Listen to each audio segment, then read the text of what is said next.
As you come up to 10, that is their god. That is 10. That is the hermaphrodite.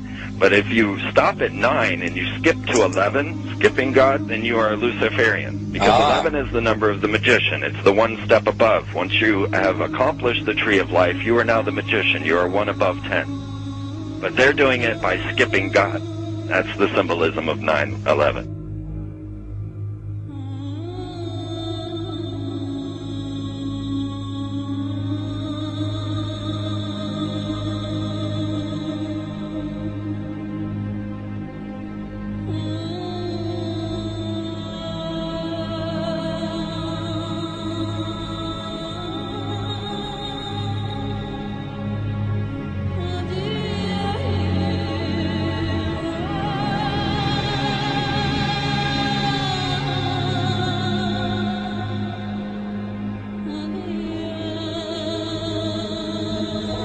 It is a big idea, a new world order.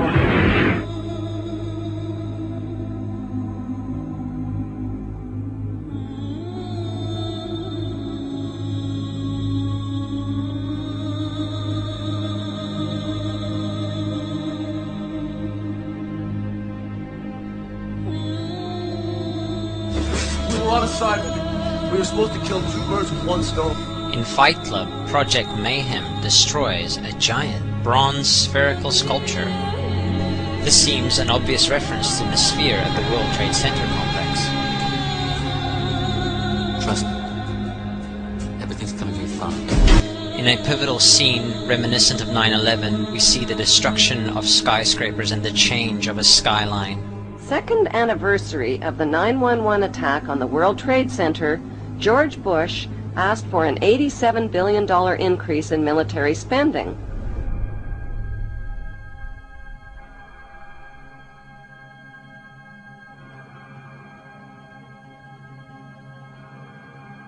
In 1904, Crowley would receive the Book of the Law soon after meditating in the King's Chamber of the Great Pyramid. He claimed he had been contacted by a being called Aiwass. Crowley would also use this symbol in his work. Some of its meanings are said to include a reference to the number 77 in Hebrew and a connection to the god Pan. Crowley made this drawing of a non-human intelligence he saw during a ritual. Synchronous 23 has made the connection between Aiwass and the Wizard of Oz, and has further pointed out the similarities between Crowley's grey alien-like drawing and the depiction of the projection of the Wizard of Oz in the film version. The much overlooked theory has been put forward on the internet that when we are looking at George W. Bush, we are actually seeing Aleister Crowley's grandson.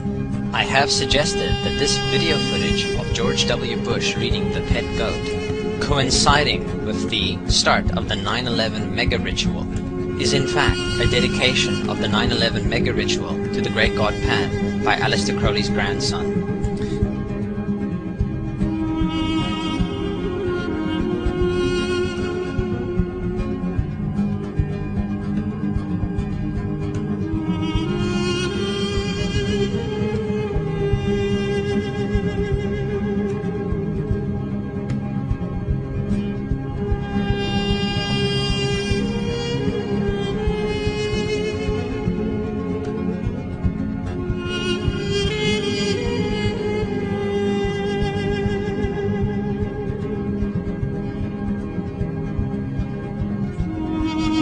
Things get a little weird.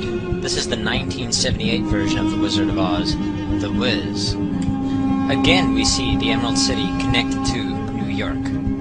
On arriving at the end of the Yellow Brick Road, Dorothy and her companions go through the circular portal. Through the door we see 3 pyramids.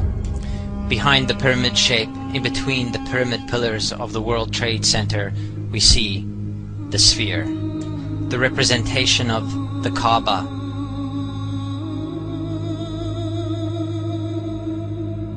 The inhabitants of Oz dance around the sphere in ritualistic fashion.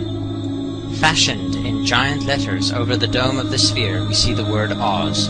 Oz, symbols of Pan and Aiwass, seen smack at the heart where the new Aeon was ushered in, and and where the Stargate was opened.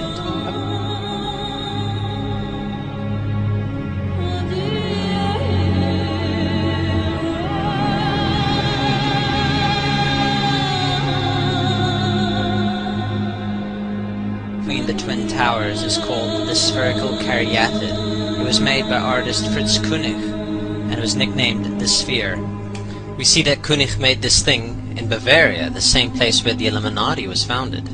The most interesting fact about the placement of the Sphere at the World Trade Center Plaza has to be that architect and designer of the World Trade Center, Minoru Yamasaki, intended the plaza itself to be a representation of the Grand Mosque of Mecca, the Sphere in particular taking the place of the Kaaba.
So, my friends, it's time you start placing your faith and your dedication to the one and only God, the everlasting creator of everything on earth and in the universe.